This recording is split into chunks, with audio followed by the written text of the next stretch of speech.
Did I hear a rumor that you convinced Dr. Tennant to go on a non-business but pleasure trip to the Black Hills and see Mount Rushmore? Yes, can you believe that? I was almost shocked when he said he was coming back from the Black Hills. Oh, it's so beautiful there. Whoever Well, it hasn't is. been, please go. You've been there. I've been there once, but I think I was like 12 or 13, and Misty has not. So it is on the list of places to go. Oh, do. Yes. Gosh, we saw the two more wonders of the world, a crazy horse and Mount Rushmore. It's just Yes. amazing what they do with a mountain. Yeah, Oh, yes. I can't even make a sculpture on a small scale. I can't imagine doing it on a mountainside. oh my word, I know. I'm glad you all had so much fun. That is awesome. Oh, my word. The kids got to get out and play. That's right. There he is, the one and only Dr. Good Forrest evening. Tennant. Good Welcome, evening. welcome. Hi, Dr. Tennant. I hope you're doing well this evening. Quite well, quite well. Good, good. We've got season 6, episode 3 to start out with this evening, and I know you've got some great things. Oh, I goodness. believe the topic tonight is why does my pain keep getting worse? So I'm really looking forward to hearing what you have to say. Definitely looking forward to hearing from Dr. Ibsen as well. And so we're gonna have a great show. It's all yours, Doc. Take it away. Thanks so much. Thank you very much, Jamie. Yes, I'm glad you said that the theme here tonight is why is my pain getting worse? Among all the complaints that I get either seeing patients or by correspondence, I get one of two complaints usually. One is why is my pain getting worse? And the second complaint is why don't my medications work well anymore? Those two things. Now, when you take those questions and then you look at the case in almost every situation, I'm able to trace the aegis of this problem back to something called central pain. And so tonight we're going to be talking about central pain. In some ways, I'm almost a little embarrassed that we've not taken this show and delve into the issue of central pain more than we have. But let me just start off by saying, every person who has chronic pain needs to understand what is central pain and how do you recognize it, and above all, do I have it? Because for patients who do have it, it brings a dimension to your problem that you're going to have to deal with. And if you don't deal with it, you're going to be asking one of those two questions. Why does my pain keep getting worse? Or secondly, how come my medicines don't work well anymore? Now, the first thing we've got to do is define what we mean by central pain. It's actually a very old term, goes back decades, and its original use, first off, let me give you the simple definition. The simple definition of central pain is an injury inside the central nervous system that causes pain. Okay, now the central nervous system, let's make sure we use that term. We're talking about the brain and the spinal cord. When we talk about central pain, we're talking about a cellular injury inside the brain or spinal cord, or possibly both. That's what that means. Now, the term central pain originated many years ago in people who had strokes. Okay, they had a stroke or they had a hemorrhage, and the blood extravasated into the tissues, or the stroke destroyed tissues and left behind injured tissues and pain. And so it was called post-stroke pain, but that's where the term central pain or central pain syndrome originated, was with strokes. Now, as time went on, some other brain conditions got thrown into the basket, conditions such as hydrocephalus. It would cause pain in some cases. Somebody who had meningitis would leave behind scarred tissues, and that would cause central pain. So the term central pain came about from strokes, hydrocephalus, and infections in the brain.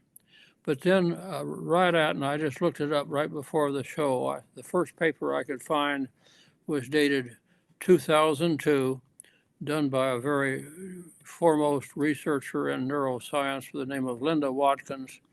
And clear back in 2002, 25 years ago, she discovered that cells inside the nervous system called glial cells could become inflamed and cause pain. Now, that has led to a whole host of scientific discoveries, and I'm a little disturbed that this is not better known, because the first studies were done literally over 25 years ago. But based on the Watkins studies and then what followed, is what we now know that the glial cells, and these are cells inside the brain, and they have categories. One of them is called a microglia for the very smallest cell, but there's things called astrocytes and oligodendrocytes, and you don't need to know those names. But I do think everybody who has chronic pain needs to know the term glial cell. That is a cell that is in the central nervous system, and that cell can become inflamed. Now, the glial cells do something that everyone needs to understand. The glial cells are the cells inside the central nervous system that do what we like to call regulate pain. In simple terms, what it means is those are the cells that shut off pain. In other words, pain fundamentally is a bioelectric signal that goes from the periphery, like your ankle or your cauda equina or your knee joint, or your brachial plexus or your cervical spine, and goes into the brain, and the glial cells process that electricity. And it has normally these glial cells will shut down the pain, and that's why it doesn't go on. Now, what these studies started showing, however, is that these glial cells became inflamed, they became damaged, and they would no longer shut down pain. Okay? They wouldn't shut it down. And so what does that mean? It means that it led to what we call the hallmark of central pain, and that is constant pain. It never goes away. So right now, I want everybody watching this and understand one thing. The hallmark of central pain is the pain never goes away. It's constant. Now, normal chronic pain waxes and wanes. It comes and goes. Some days it's almost a 1 or a 2 and then a 10 some days. But constant pain is there all the time, and it may be always a 4 or a 6 or an 8 or a 10, but it's always there, and then you may have flares on top of that. So the hallmark of central pain is constant pain. That's the first thing I want everybody to know. So everybody who's watching this, whose pain just doesn't go away, remember, you've probably got central pain, and we'll tell you how to verify that in a couple of minutes. Now, today, there are some other terms that doctors throw around and you'll hear that really mean the same thing. You may hear the term centralized pain. You may hear the term central sensitization. You may hear the term, central pain syndrome, but these all mean the same thing. And it turns out that almost all the people today that we say are intractable pain are really central pain cases, okay? And so the term intractable has come to sort of mean that you have central pain, okay? So let's stop right here for a minute and cover what I've said. Central pain is a pain due to a cellular injury inside the brain or the spinal cord, okay? And there's a number of causes of that. And number two, you have some other terms such as centralization, such as central sensitization, which a lot of doctors like to use. But the hallmark is that it has constant pain. And that the real problem is that these cells, called the glial cells, have become inflamed. They've become destroyed in some cases. And that is actually documented by brain scans now. And so the glial cells get damaged and they no longer have the ability to shut down pain. Now, if you have this condition, you're going to have to deal with it, and there are certain things that you do and don't have to do. A lot of the things we use for ordinary chronic pain treatment apply to central pain, but there are some special things that I'm going to talk about, and also ask Dr. Ibsen and Dr. Guest to chime in on there later in the program. Now, why am I bringing this up? I am bringing this up because neuroinflammation inside the brain or the spinal cord is a very serious problem. It's a very serious problem. Why? You've either got to get it controlled and stopped, or it is progressive. It keeps destroying more and more glial cells. If more and more glial cells, and they're in clusters, incidentally, on scans that have been done or MRIs that I've personally reviewed, you see these spots in the brain where there's a cluster of these cells that look like have died or are no longer functioning. And you can see these on brain scans, or at least special kinds of brain scans now. So this is well documented to occur.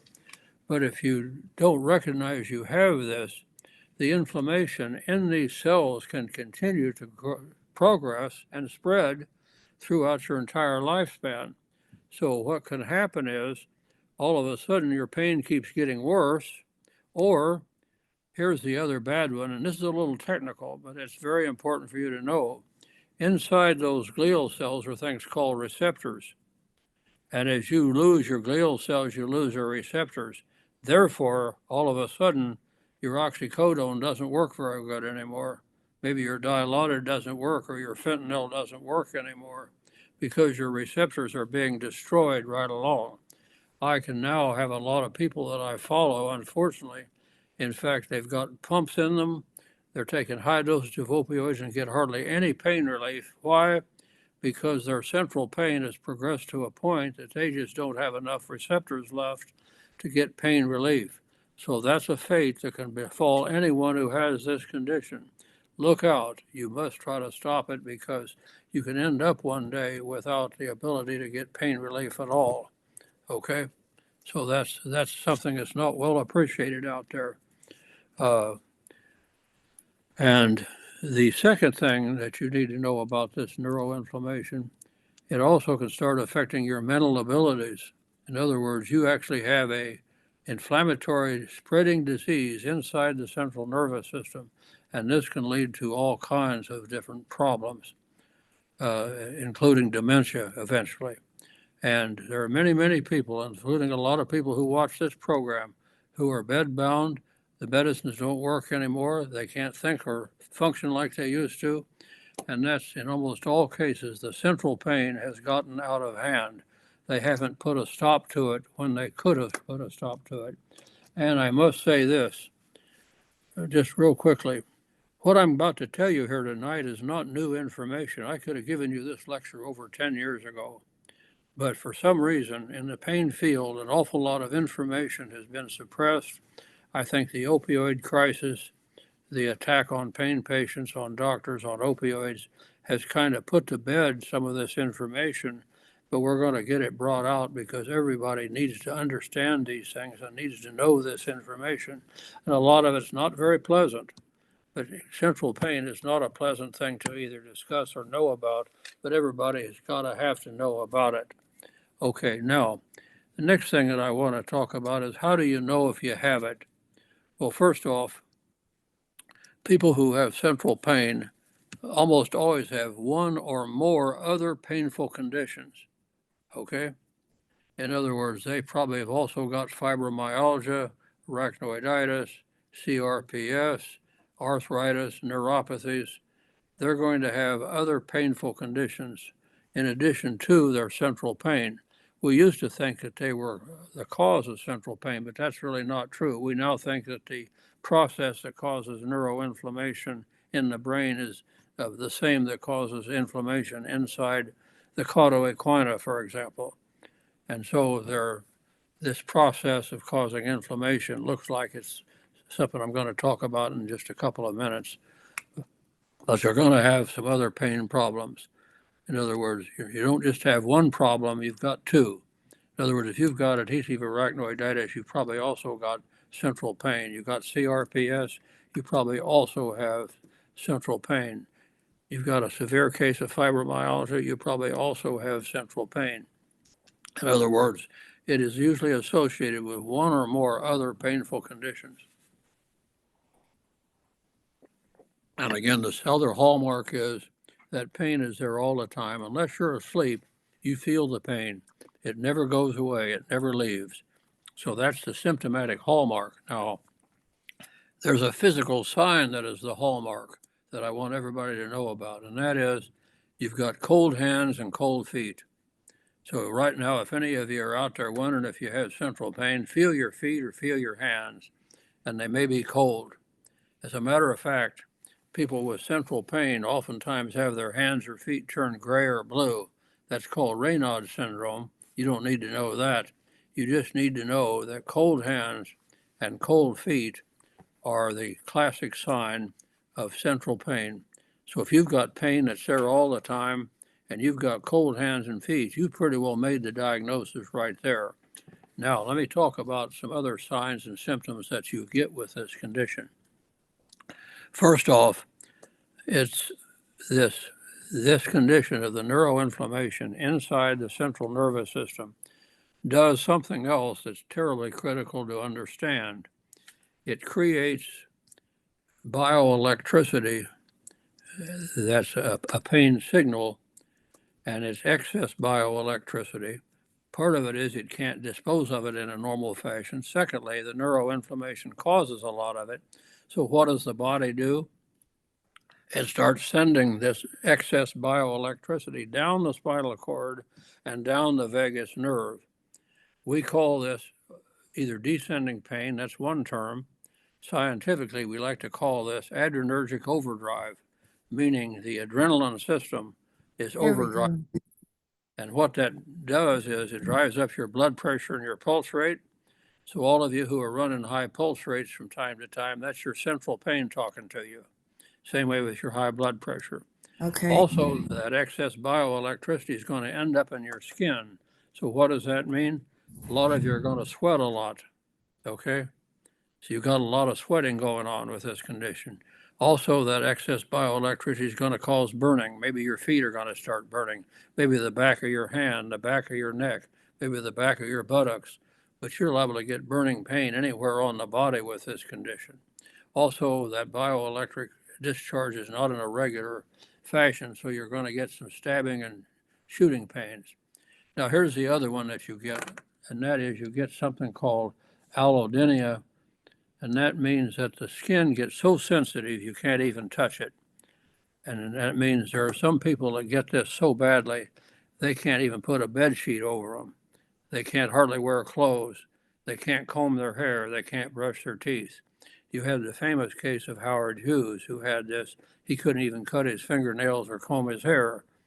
And I've seen patients exactly like that. So these are things that you get with central pain if it's severe enough. Also, I can always tell that somebody has central pain when they come in and I ask them, gee, Mrs. Jones, where is your pain? And then they say, it's all over. Well, that means central pain because that's bioelectricity, that's excess adrenergic discharge all over the body. So in other words, when you have central pain, you ought to be able to diagnose your own case. And if you have it, you have it, and you're going to need to take some extra steps and some extra cautions along the way. A lot of our standard treatments that we use for arachnoiditis or CRPS certainly apply, but there's other things that you probably also want to do or take cautions on. So what do you do about it? Well, we're going to ask Dr. Ibsen and Dr. Guess what they think you do about it. But a couple of things that I want to call to your attention. First off, you have heard on this program, and you've heard me talk about it before, you need to treat what's called descending pain. Now, the standard medical treatment for central pain, if you can look this up in all the textbooks or look it up on the internet, is the use of what we call neuropathic agents, okay? Now, neuropathic agents are agents that are designed to keep the bioelectricity flowing at a normal rate and speed and eliminate the blockages. Now, those drugs that are used for that today, or the most popular one is gabapentin, but Lyrica is right behind it. That's pregabalin. So Lyrica and gabapentin are the two most common agents that doctors will prescribe for central pain. Zimbalda is probably the third one that they will prescribe for central pain. So Neurontin, Lyrica, and Zimbalda are the three drugs that are being prescribed for this condition. Now, it is still pain, so don't forget you're still going to have opioids for this condition. And in fact, it's a rare case of central pain that doesn't require opioids. It's almost a requirement. And some of those dosages need to get pretty high and pretty specific. So opioids and neuropathic agents are almost standard. You also, however, need what's called adrenergic blocking agents or descending pain agents. Now, these are agents that stimulate the dopamine and norepinephrine receptor, and these are drugs that are classified usually as stimulants or drugs that are used for ADHD. And incidentally, if you have central pain, you're going to have ADHD, I can assure you. Okay? And so drugs such as Ritalin, such as dextroamphetamine, Adderall, modafinil, these are going to be needed for this condition. And other drugs that are used for it are drugs like clonidine. Tizanidine is a muscle relaxant that also does some blocking of this. But there is a list of drugs that does help block the descending pain. And there are some herbal agents that do it also. Lion's mane is one, St. John's wort is another. But these drugs are going to have to be used with central pain. You're not going to get by just with neuropathic agents and opioids. You're going to need the third class to get some relief. And so Dr. Guest or Dr. Ibsen may have some more words to say about this. The thing I want to emphasize, however, is that neuroinflammation must be aggressively treated. Okay, and what's it going to be treated with? Well, the same kind of things that we use to treat the neuroinflammation of arachnoiditis is pretty well works for standard for general pain also. Your corticosteroids, your some of your anti-inflammatory agents like ketorolac or diclofenac, these things are going to have to be used. I'm a great believer in herbal anti-inflammatory agents. And so the time doesn't permit me to go into all the detail, except that people who have central pain need to have an aggressive anti-inflammatory program. One peptide that's a great anti-inflammatory agent is KPV, highly recommended. Also, a lot of people today are starting to use thymosin, another peptide, which is very excellent for neuroinflammation. But you're going to need to have an anti-neuroinflammatory program. I'd also now like to bring up something that we haven't talked about a lot, but is very important, and that is the glial cells, neuroinflammation, and autoimmunity seems to thrive and get worse on high sugar levels in the blood. Okay, now, high sugar levels in the blood are classically called diabetes or prediabetes, but you don't have to have diabetes or prediabetes to get sugar surges into the brain or the spinal cord. In other words, if you have a meal of a pasta followed up by some ice cream and then you had a Coca-Cola in to wash it down, you've just going to flood your system with sugar. So sugar surges are something that I think are very important to understand if you have central pain. The brain will take that sugar and make inflammation worse. And so I like to have people remember, try to restrict the use of sugar loading, as I call it. Okay, I'm not going to try to tell everybody they can't have a pizza once in a while or a piece of cake or that type of thing. But you have to be very careful that, you take a Big Mac hamburger and a bunch of fries, that's a carbohydrate or a starch, and you're going to flood your bloodstream with high levels of sugar for a while. That's going to go into your brain, and that's going to impact your neuroinflammation and your autoimmunity that's in the brain.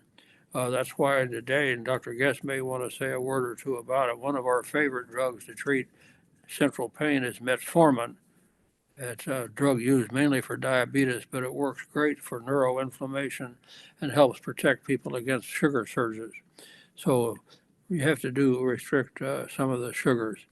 Lastly, some of the things we've talked about for some time on this program, and that is the use of peptides and the neurosteroids to rebuild tissue, to regenerate tissue. In my opinion, if you have central pain, you want to really start understanding which peptides and which neurosteroids will regrow nerve tissue. I think everybody should be using those.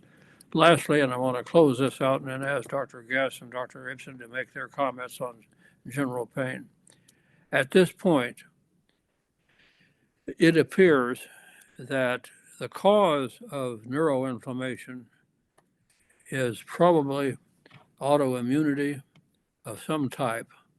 Okay, now autoimmunity today is usually caused by a disease that's an autoimmune disease, a disease such as rheumatoid arthritis, lupus, psoriasis, and some of your genetic connective tissue diseases like Ehlers-Danlos syndrome. They have autoimmunity attached to these diseases. And so you're going to be much more susceptible to develop neuroinflammation due to the autoimmunity from these diseases. The other thing, of course, that is appearing today to be more and more likely a cause is your post-viral autoimmunities. The leading virus today is Epstein-Barr virus, but we also think we have cases of cytomegalovirus, Lyme disease, herpes 6. There may be other viruses, but we do think that viruses that cause autoimmunity long term are probably the main cause of central pain. And so today, I recommend that anybody who's got central pain certainly should be tested for Epstein-Barr antibodies and maybe some of the other viruses also, because you're going to want to treat that if you do find that you do have some evidence that you've had viral reactivation by a virus such as Epstein-Barr or cytomegalovirus virus. So that's kind of an overview of right where we're at. So, Scott, Dr. Guest, I wanted to call you in, if I Good might. afternoon, Dr. Tennant. Good. Like for you to go ahead and give us anything you'd like to tell us about central pain, history, symptoms, what they should do about it. Give us your thoughts on where we're at with this situation and what people should do about it. All right. When I was doing all my research on this, and the doctor gave me a couple of days head start to look on this, the thing that I have found consistently is the definition of chronic pain is just a single word: constant. And that was the easiest thing to hone in on. And I found a number of other symptoms. It's the same list we've always heard of, except the interesting thing about central pain, which we think is in the brain. Remember, we're talking central pain, we're talking the brain and the spinal cord. Cutting, burning, stabbing, itching, numbness, tingling, the classic symptoms we always associate with neuropathic pain. But then the list also includes aching, intense pressure, deep tissue or muscle pain, which we generally think of as somatic or non-central pain. So it runs, those symptoms run the whole gamut. And then one paper I read gave a list of other manifestations. They didn't really call it causes. This doesn't cause central pain. Central pain can cause these things. Dr. Tennant already mentioned most of them: IBS, the fibromyalgia, TMJ, in the jaw, yeah, I forgot about it anyways. And the other one that really stuck my eye, I put an asterisk by this one: low back pain. How many people go to the doctor first time for low back pain? And that may be your first sign that you've got some kind of centralized pain. So when it comes to treatment, don't be surprised. Doctor mentioned gabapentin and Lyrica and Cymbalta. If those don't work, look at some of the other anti-epileptic drugs. Lamotrigine was listed as one that may have some promise to it. cannabis is listed. Ketamine, either by infusion or if you find a compounding pharmacy, you can make a troche for you that can do some wonderful things.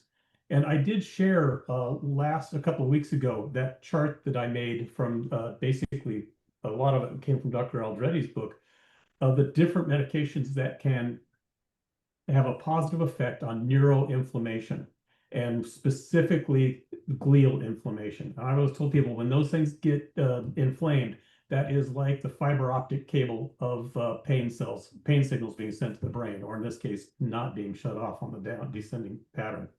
So the metformin, 500 milligrams.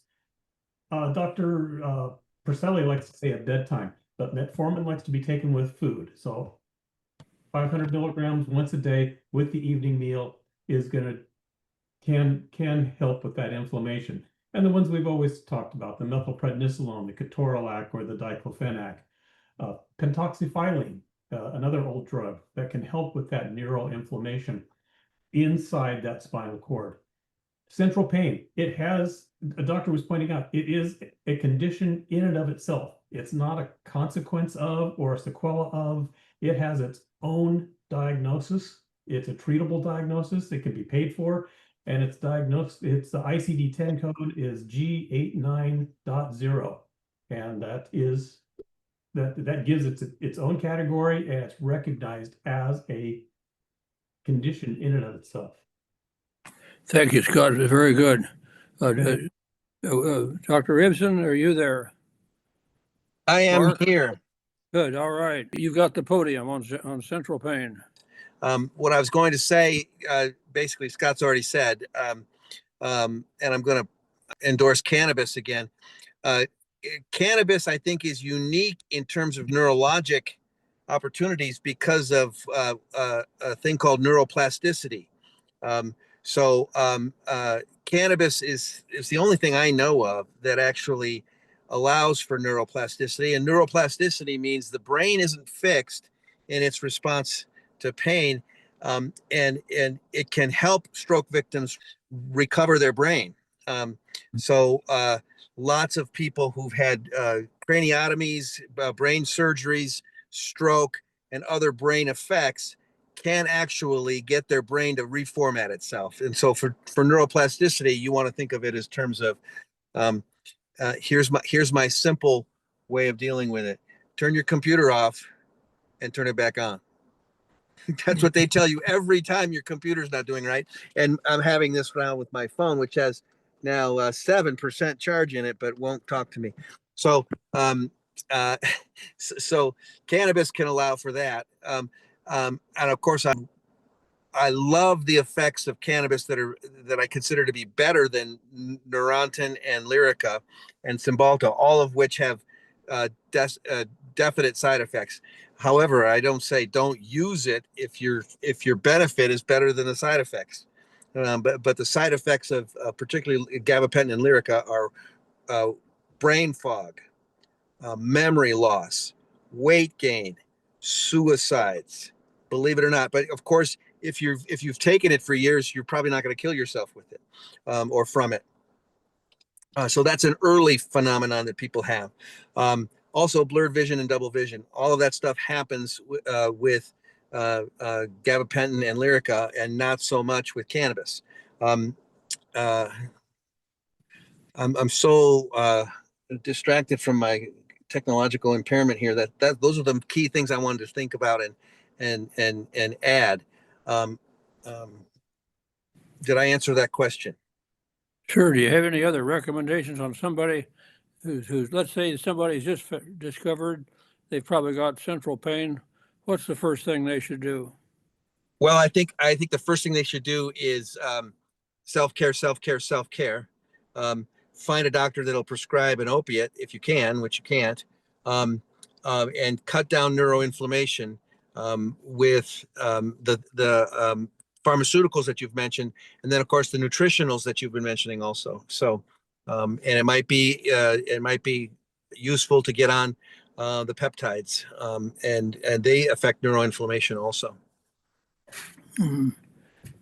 Can you say anything more about discipline? I mean, to deal with this, patients have to be very disciplined.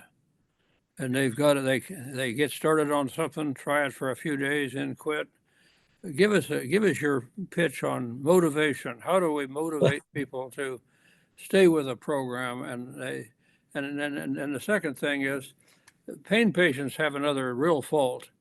If the medication doesn't give them immediate relief, they think it's no good.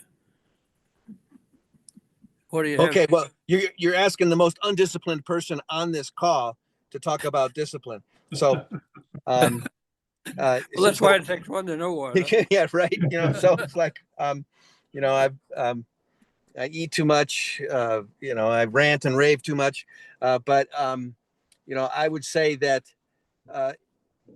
that all of the people on this call and all the people at our conference, for example, have developed enough trust and faith in the Tenet protocol to give it time. And I think the 3-week limit that you've given before is a great thing to pay attention to. The problem with cannabis and discipline is that obviously it makes you detach from your usual rigidity and discipline, but it may also, if you get good sleep, you can find more discipline. So I would say that you know, sleep's the foundation of well-being, and if we're not sleeping, we're going to be distracted and frazzled, and so you know, that is a key factor, is just taking care of your sleep. And the fact that cannabis has like 150 different biochemical entities in it, it takes some trial and error, and you know, and with all due respect to Dr. Guess, they're considering moving cannabis to a Schedule 3. And the problem with that is that puts pharmacists in charge of your cannabis. And it would be like putting it would be like encouraging a banker to become a drug dealer. I mean, they're not going to be very good at helping you sort out what cannabis strain you should use. And the people to talk to, of course, are the people that run the dispensaries, and they can usually get you some help. And there's a great book about cannabis by Dr. Pat Holland, and it's called The Pot Book, and it's highly cross-referenced. And that book is like tapping into Red Lawhorn's database but it's about cannabis instead. So that's a really good way to stick with it. But you know, the great thing about pain is it will get us disciplined, because it gets our attention so severely that we'll do anything and reform our personalities and everything in order to get it taken care of. So I don't think this is the choir in terms of preaching about discipline, because everybody listening here is totally tuned in on doing whatever they can to get their relief. That said, most of us have a sense of betrayal from this whole system that's letting us down, and that brings us into you know, the spiritual realm of meditation, which can get you from a level 3 of pain to a level 2.5. So, you know, at least the way I meditate, you know, there are more effective meditators that can probably have a better impact than that. But you know, meditation and medication are the two things, and then exercise and controlling your cerebral spinal fluid flow, either, you know, in all the techniques that Dr. Tennant has told us about, including hanging upside down. Okay. All right. Thank you very much. Still got your good points across, and thank you very much. Thank you. Can I throw in one more thing? You betcha, Scott. Okay. Actually, I'm going to throw in 2 more things. In the papers that I was reading, the one thing I forgot, I wrote it down on my paper. There is no one magic pain pill. And I know we've heard it before, but this was a paper that was written in May of 25, so it's brand new, and they said it again. There is no one pill. So it's going to take a combination of stuff. And Dr. Ibsen had mentioned neuroplasticity. There's many years ago, I listened to a presentation for a gentleman on neuroplasticity. What he recommended was he defined neuroplasticity as your brain getting bored. The brain cells are up there. They're hurting. They're bored. They got nothing going on, and they see these guys over here that are in pain, and there's lots of activity. So they kind of change and they, okay, I'll go over here and join the pain party, and it just gets pain worse. His recommendation, and I've tried it with a number of people, and they've given me some positive results. Give the brain something else to do. And when they do that, when I say that, pick something that you absolutely love, something you're really passionate about, but is difficult, and become an expert in it. Choose a foreign language. Maybe not an easy one like Spanish. Try Greek, different alphabet. Try Hebrew if you like to study the Old Testament. Learning, that's why I have 5 instruments I'm trying to learn right now, is that keeps my brain busy. Learn something that you love, so you keep the interest in it, and then just dive into it, but make sure it's difficult enough where the brain is going to go, oh, hey, I'm going to leave the pain party and come over here to the Hebrew party. My 2 thoughts. Thank you very much. We're going to be signing off for a few minutes. Let me wrap up here with my last message for everyone. You've heard lots of ideas, a lot of suggestions. As far as treatment, and Dr. Guest just said it very well, there is no one treatment for this. There's a lot of measures that do seem to work, but my last message is this. Every chronic pain patient needs to determine, do you also have central pain? You can diagnose it yourself, and if you have it, you need to start learning about it, reading about it, finding out what other people are doing, and know that you've got to develop a special program to control that, because the calamities that may ensue are terrible. And so, again, do your own diagnosis if you have it, start studying it, and figure out a program which you can do, because once you know you have it, you can start learning about it. With that, we'll sign off tonight. Thank you, everyone, for being here, and we'll see you next week. Good night. Thank you, Dr. Tennant. Thank you, Dr. Ibsen. Thank you, Dr. Thanks, Guest, buddy. and You're welcome. everyone that's here. Thanks. Bye-bye. Okay. Thanks for being here. We're going to have to close too. We've got some people that have asked about sleep. And so if you know of anything that may help with sleep, please do add in the comments after we get it loaded and everything, what you might do for sleep. Thank you all so much. Good night, and God bless the pain warriors, just like Carson said. Thanks so much. Amen. God bless. Love y'all. Bye, buddy. Amen. You God too. bless everybody. God Take bless you. care. Thank you. Thank you for sharing your knowledge and information. Thank you. You're all precious. Thank you so much. We'll see you next week. Hang in there. Good night, everyone. Good night. And like Cora Night. would say, stay alive. Stay alive. Right, Cora? Yeah. Yeah. Yeah. Love y'all. Guys God can bless unmute and say everyone. Night, good night y'all. if you God feel bless. like it. Love Praying Good for night. everyone. You are my Love y'all. family, and Yes. I love you. Yes. Oh, Love you our guys. family You. too. We love you too, Love you Carson. too. Yes. Quit. Good night. It's May good God family. bless We've each got a and good every one. one of you. Yes. God bless Keep you you in the too. palm of His hand. Amen. Yes. Amen. Thank you for praying Amen. for us. Thank you so much for your prayers. Yes. We Thank They're need them. always there. Thank you. Thank you very much. Yes. We Thank all you, need God. prayers. Thank You you. all deserve them. Thank you. You all have a blessed night, and I hope that everyone gets some good sleep and restorative sleep. Yes. Thank you, God. All right. Good night, everyone. Good You night. have my love and my prayers. Thank you so God much. bless each and every one of you. Yes. Amen.